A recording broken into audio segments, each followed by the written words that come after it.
Conversely, as a quote I think I've already shared with you, I think it's Mother Teresa said, our hospitals are filled with casualties of loneliness.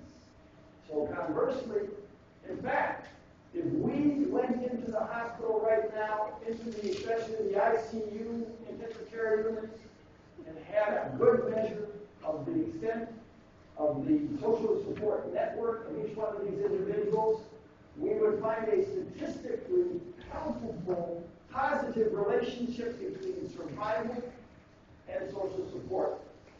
I don't care what the illness is. Moreover, conversely, we would find indeed a predictable level of this person is not getting out of this hospital alive by virtue of their level of social isolation during the time that this illness has occurred. So, I think it's Mother Teresa. Somebody check me on that one of these days. I might be misquoting her, but she certainly lived a life that would suggest this came from her. All right, so here's the interesting study that will lead us to what it is that I've been teasing you with in this piece of our understanding of stress as a sin. 735, out of 700,000 persons greater than age 50 who die every year, that's about the number. It might be a little increase with the increased population. 35,000 die in the year following their spouse's death. So how do they know that? They compare. So they take married people whose spouses have died, and they compare them on this particular measure. And if the spouse died, what is the death rate amongst those people when compared to someone whose spouse didn't die? You follow me on this? Pretty straightforward. There's always somebody the same age whose spouse didn't die. Let's compare them. If you take that 2 to 12 times as a confidence interval, as you statistics know that the mean falls right at about 7. That's correction weight and a half. In other words, if one loses one's spouse, there is 7 times the likelihood that person will die in the next year when compared to someone the same age whose spouse didn't die. Understand this now? Pretty straightforward. If a man's wife died, his risk of death increases by 25%. If a woman's husband dies, her risk increases 5%. There is the statistic that I was telling you applies to slightly more than half of you or slightly less than half of you, depending on which unfortunate or fortunate side of this particular risk you're on. So, put another way, if you're into relative risk, a man is 5 times more likely to die losing his spouse than a woman who has lost her spouse. Why? It's not fair. Right? You would all agree it's not fair. 5 times. Why? What is it? Men have less social support. Exactly. He said men have less social support. I would put it even more boldly.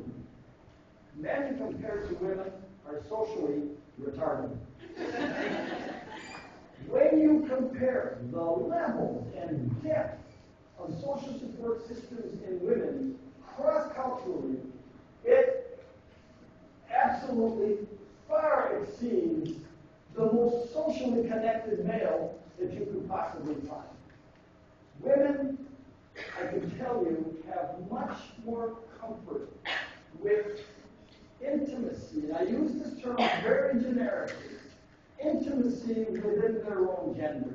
And many have, of course, males in that social support system as well. So to the extent that women are comfortable establishing these relationships, not to mention the ones that already exist with mom and sister and aunt and uncle and brother and dad, and the list goes on, men tend to only rarely have a true best friend that they can share their deepest, darkest secrets with, because often those deepest, darkest secrets reveal vulnerability. Women have no trouble expressing the way they hurt with other women. Men, as you know, have a big problem with that with other men. It is how we are wired that makes that much more difficult to achieve in men. And I would dare say that indeed, to the extent the social support equivalency were to be achieved between the genders, I believe this statistic would change dramatically. As one person put it, when a man loses his wife, he's lost his whole social support system. A woman who loses her husband, damn important, but she's got this already established, and some of it has to do with occupational roles and so forth amongst the generations. That is changing as well, but clearly she has a backdrop of much deeper, much more intimate social support in her life. Okay, enough said. A couple of things that are mentioned in the textbook that are worth also discussing have to do with the type A personality. You see it almost everywhere. It gets less press these days because, frankly, the research has not been as friendly to this concept recently as it was when it was first discovered. The type A personality, if you think about the diagram, stress and vulnerability, it's a very interesting one because it's on the vulnerability side. It says, if you have a certain kind of personality, you are not only going to be more vulnerable, but you are going to be more vulnerable to a very specific kind of disease called coronary heart disease. What is coronary heart disease? Have you ever heard of a heart attack? That's the end point, often a mortal end point in coronary heart disease. What the inventors of this concept discovered was those people who revealed type A characteristics had significantly higher, often twice or 3 times the rate of heart attacks as those people who were way on the other end of that scale of that particular set of traits that we call type A. You can see them in front of you: speed and impatience, competitiveness, and job over-involvement are the components of the type A personality.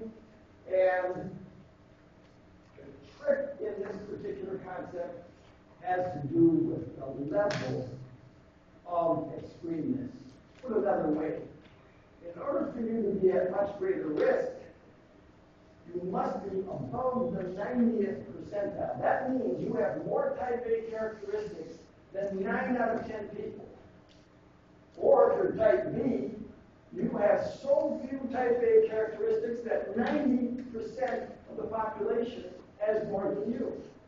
Now, when they develop relative risk, I'll have to figure out, I can make this the next question we have. I'm going to try to figure out how to do this. Well, relative risk is type A's have twice the heart attack rate as type B's.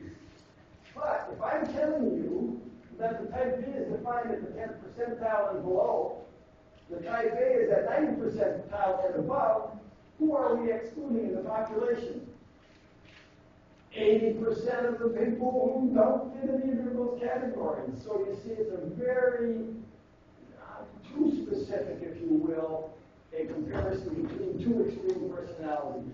Worse yet, we now find that the type B's do have heart attacks. By the way, we don't say type B's don't have heart attacks. Don't ever confuse relative risk, especially those of you who are in medical school. It's a very important concept in medicine. Relative risk doesn't say this group's going to have it and this group is going to have 0. No, you take a group of 100 people to be compared against this other 100, say 100 A's and 100 B's, and you have 16 heart attacks over a time period in that group of 100 days, you can expect 8 heart attacks to have only occurred in a year. But don't forget, not only did 8 type Bs have a heart attack, but what else? 84 type A's didn't have a heart attack. So you see the tricky business in the relative risk? It is all relative risk. And I think this has tended to weaken as a concept. You can see these characteristics, however, speed and impatience. What does that mean? If you've ever met an impatient person, follow me when I'm driving. I'm going behind someone, and I've ruled out pot now because I've never seen a community in which there are so many slow drivers. But if I had a howitzer cannon mounted on my hood of my car, I would push the button to get them out of my way. Of course, but what does that sound like? It sounds a little hostile, doesn't it? Because that's what happens in people who have these characteristics at the core of it. At the core of competitiveness, of real extreme competitiveness, is a level of hostility that is being perpetrated within the competition itself. You don't believe that, my God. Watch most sporting events, the leading the way, of course, being boxing or whatever that fighting thing is called these days, football, etc.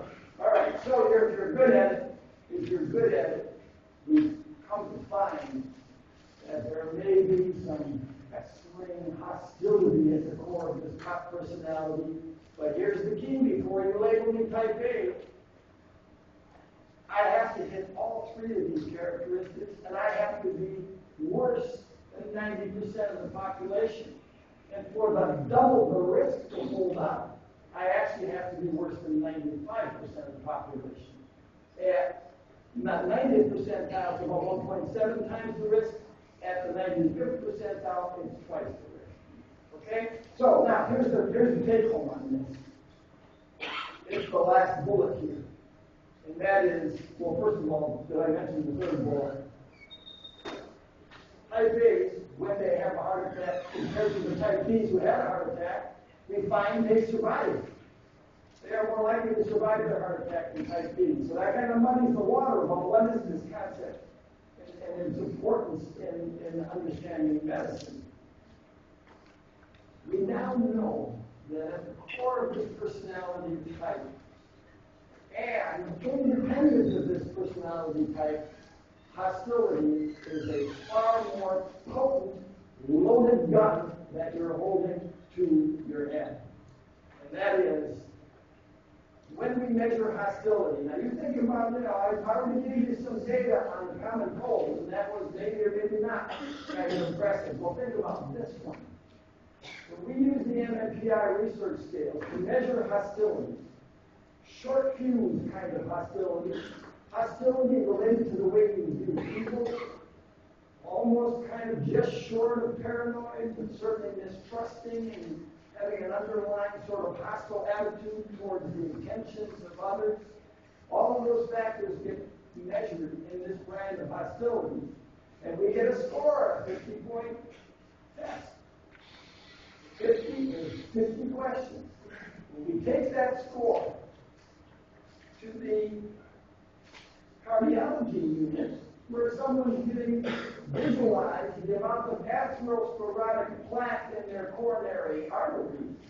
And you know they can do that. You've all heard this if you've had a relative who went in for a bypass surgery. They said, oh, well, 86% of his right coronary artery was blocked, and 92% of his left coronary artery was blocked with the junk and cholesterol and all the stuff that accumulates in your body.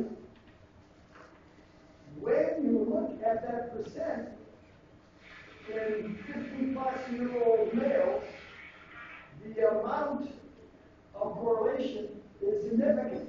The higher the score on the hostility test, the more the atherosclerotic plaque in the coronary arteries.